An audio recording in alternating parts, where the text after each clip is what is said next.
Salut à tous, on se retrouve aujourd'hui pour une nouvelle vidéo où nous n'allons pas parler de carte graphique, ça viendra, rassurez-vous, mais de software.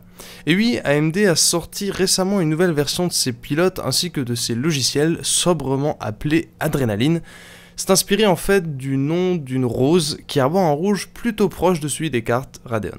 Cette version fait suite aux pilotes Crimson et Crimson Relive qui sont sortis en 2015 et 2016. En plus d'améliorations de performance sur certains jeux, on a droit à pas mal de nouvelles fonctionnalités. Mais est-ce que AMD a rattrapé le retard avec son concurrent? Nous allons voir ça tout de suite.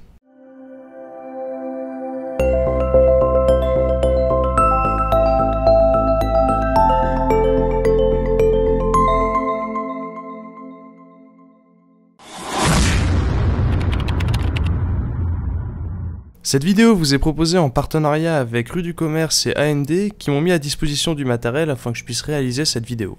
Au niveau du téléchargement et de l'installation de ces pilotes, c'est assez habituel. Il est toujours possible d'utiliser l'outil de détection du matériel ou les liens rapides sur le site d'AMD.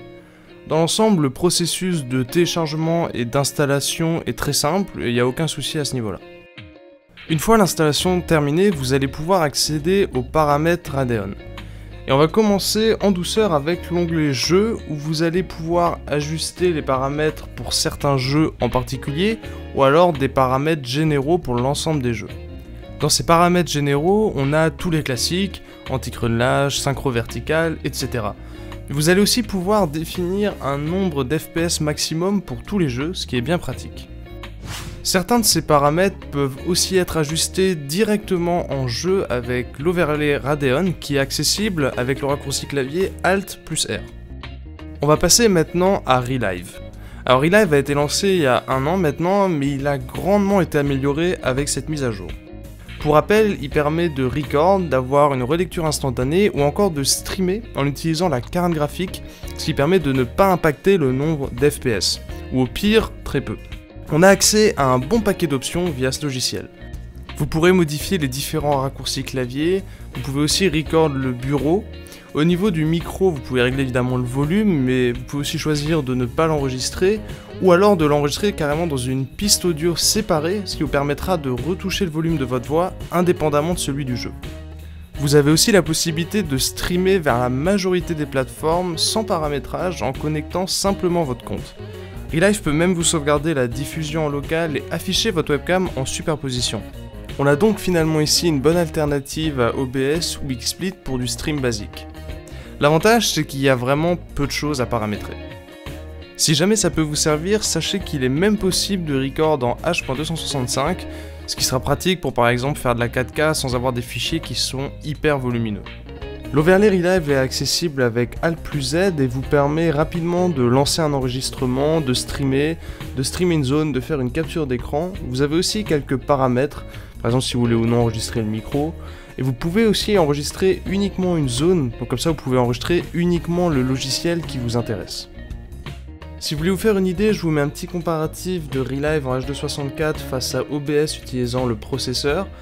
Et ce qui est important de noter déjà, c'est qu'on a plus d'FPS en moyenne avec Relive. J'ai ensuite comparé aussi Relive en H.264 face à Relive en H.265. Alors par contre, Relive en H.265 va un peu plus impacter les FPS, mais comme je vous le disais, vous allez avoir des fichiers qui seront un peu moins volumineux, surtout quand vous allez monter en résolution.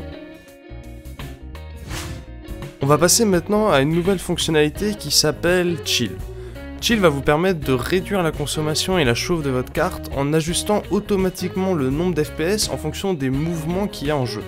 Vous pouvez configurer un nombre d'FPS minimum et maximum et la carte ajustera automatiquement le nombre d'FPS en restant dans cette plage. En soi, vous allez me dire, mais quel intérêt? Alors sur PC fixe, l'objectif en fait est de limiter vraiment la conso et la chauffe de la carte, et sur PC portable, vous pourrez aussi en plus de ça améliorer l'autonomie de votre batterie.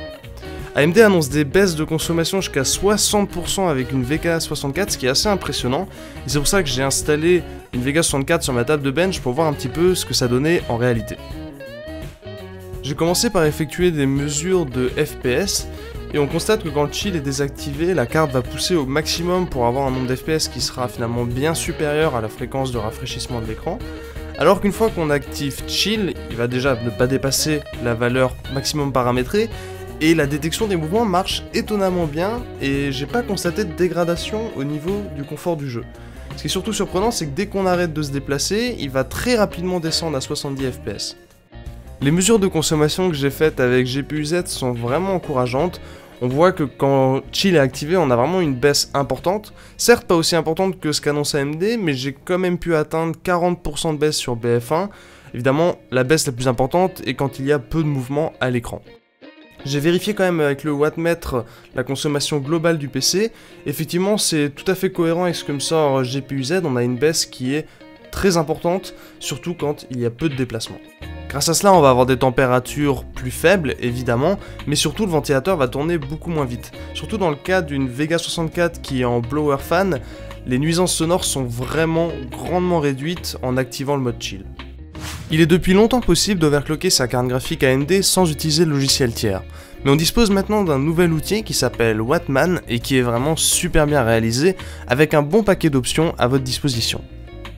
Il y a évidemment tout d'abord le monitoring de la température et de l'utilisation, mais on peut aussi rapidement et facilement overclocker. On a accès à la gestion de la tension, la fréquence du GPU et de la mémoire. Il y a vraiment tout qui est réglable et en plus en quelques clics. C'est un petit peu comme si AMD vous encourageait à overclocker votre carte graphique. La vitesse des ventilateurs est aussi paramétrable, mais malheureusement sans option pour désactiver le mode 0 dB sur les cartes graphiques qui disposent de ce système. Pour terminer, vous allez pouvoir aussi ajuster des températures cibles et paramétrer une limite de consommation.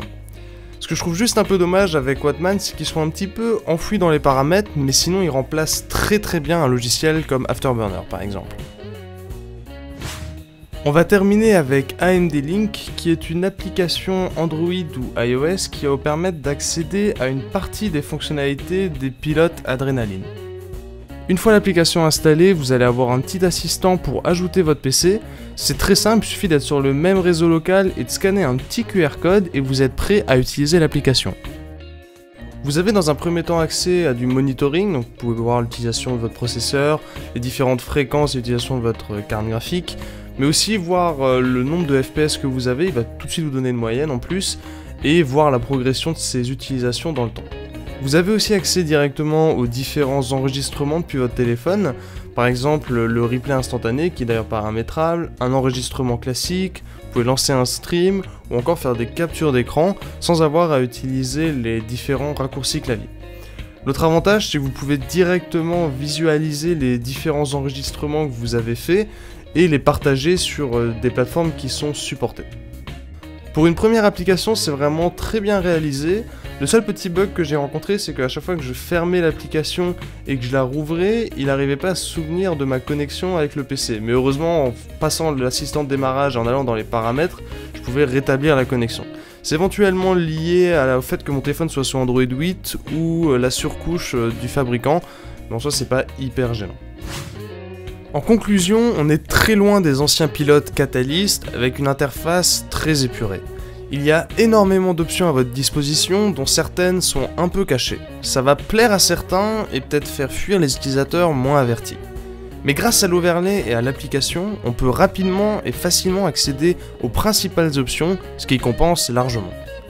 Étant passé sur une carte Nvidia depuis presque un an, avec laquelle je n'utilise pas du tout les logiciels fournis au passage, j'ai vraiment été surpris par les progrès qui ont été effectués chez Ateamred, ce qui est très encourageant pour la suite. Voilà, dans tous les cas, j'espère que cette vidéo vous aura plu. Si vous avez des questions, n'hésitez pas à me les poser dans les commentaires et on se retrouve très bientôt pour plus de contenu.